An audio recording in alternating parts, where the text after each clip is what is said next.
En tant que sociologue, qu'est-ce que vous vouliez mettre en lumière au fil de votre enquête en bande organisée, comme vous l'appelez? Nous, ce qu'on voulait montrer, c'est que c'était une classe sociale, une oligarchie qui, dans toutes les nations et à l'échelle de la planète, a vraiment décidé de ne plus contribuer aux solidarités nationales, hein, pour détruire cette dernière poche de solidarité que sont les États-nations. Et donc, ce qui nous intéressait, c'était précisément de donner à voir à nos lecteurs comment on allait des hommes politiques au sommet des États, en passant par les ministres de l'économie et des finances. On allait aux journalistes à la solde des patrons du CAC 40. On passait par les avocats fiscalistes, les économistes, bien entendu les banquiers. Voilà, c'est toute une ingénierie de classe qui est mobilisée pour organiser le plus grand casse des temps modernes, le plus grand hold-up imaginable. Ce n'est pas une affaire de petits trafiquants en douce avec un copain qui est dans une banque et on s'arrange, etc. C'est pas ça.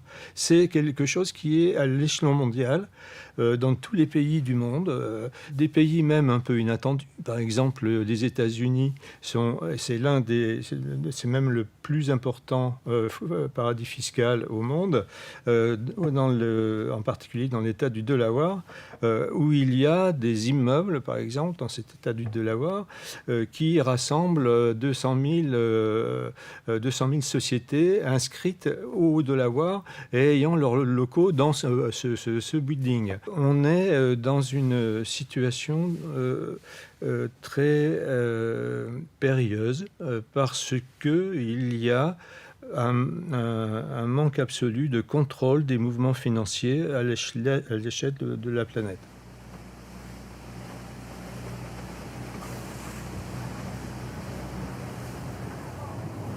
Bon, la première maison avec les palmiers dans le jardin, là, elle a eu pas mal de propriétaires. Là, ce sont des Russes. C'est Tatiana Yeltsin, la fille de Boris, l'ancien président russe. À droite de ça, vous avez un Français qui est le plus riche, Bernard Arnault, PDG de LVMH. Louis Vuitton, Moët Chandon, NC, Dior, Kenzo, Prada. Et la Maison Blanche qui est à côté, c'est une Française. Et cette maison, elle la loue. 40 000 € la semaine. Regardez tous les beaux bateaux. C'est comme les maisons. Pour rentabiliser les bateaux, qu'est-ce qu'ils font? Ils les louent. C'est-à-dire qu'un bateau de 60 mètres, si vous voulez le louer, c'est à peu près 250 000 € la semaine. Après, vous allez avoir la place de parking. 2500 € par jour. Tous les bateaux ont quasiment les mêmes pavillons. C'est ce qu'on appelle les paradis fiscaux. Des endroits comme Georgetown, Sea, les îles Caïmans. Les îles Caïmans, c'est grand comme Saint-Tropez, mais on a 100 000 sociétés d'enregistrées. Enfin, ils ont les boîtes aux lettres. Et il y a à peu près 200 banques. Donc tu sais à quoi ça sert, le truc. C'est une question de taxes. Plus ils sont riches, moins ils en donnent. Lorsqu'on parle de paradis fiscaux, on pense inévitablement à des petites îles lointaines, délicieuses, avec des palmiers, du sable blanc, etc.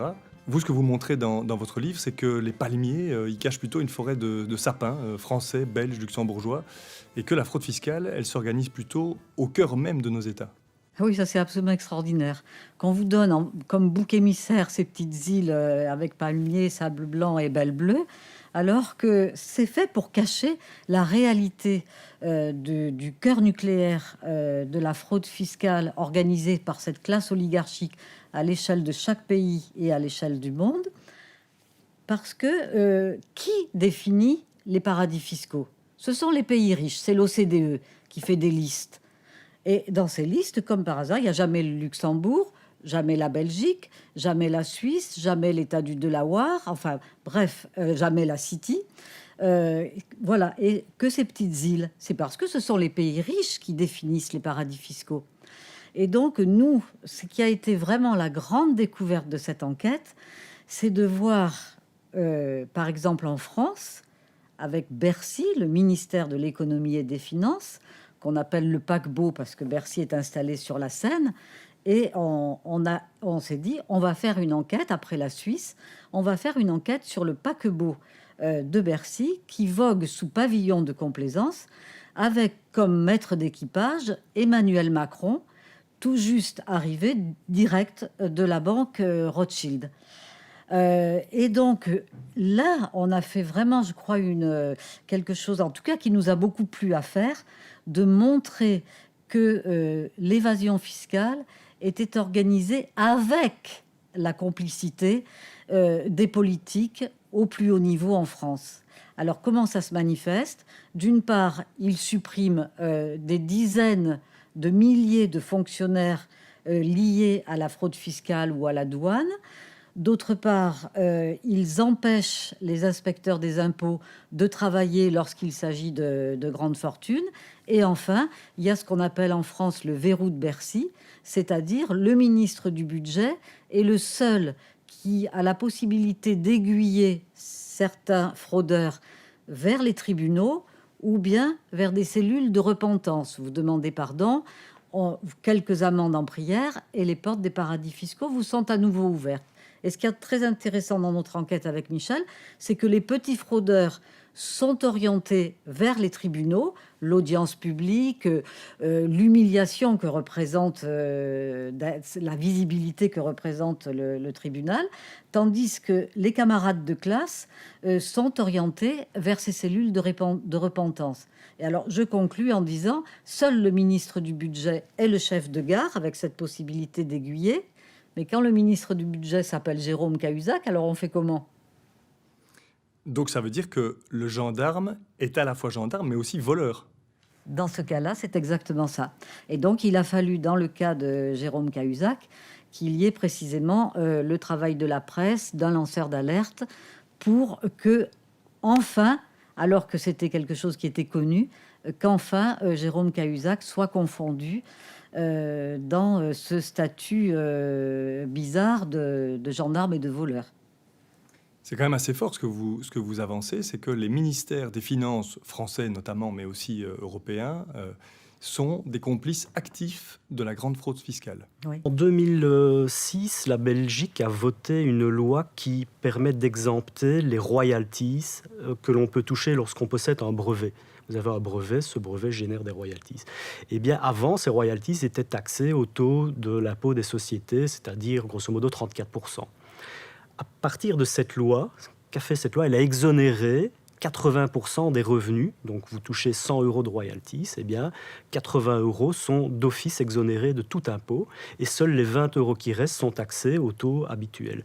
Eh bien cette loi a été rédigée par un cabinet d'avocats qui a été payé par GlaxoSmithKline, une société pharmaceutique qui, comme par hasard, s'est révélée être la principale bénéficiaire de cette loi. Grâce à cette loi, elle a pu détaxer plusieurs milliards d'euros de bénéfices qu'elle a réalisés sur l'ensemble des ventes de vaccins dans le monde entier pour lutter contre la pandémie de grippe A-H1N1 en 2009. Donc ça, c'est un exemple très concret. Une société pharmaceutique qui a des intérêts économiques en Belgique fait pression sur le gouvernement pour faire passer une loi dont elle est la principale bénéficiaire. Ça, c'est un exemple du paradis fiscal belge. Un deuxième exemple,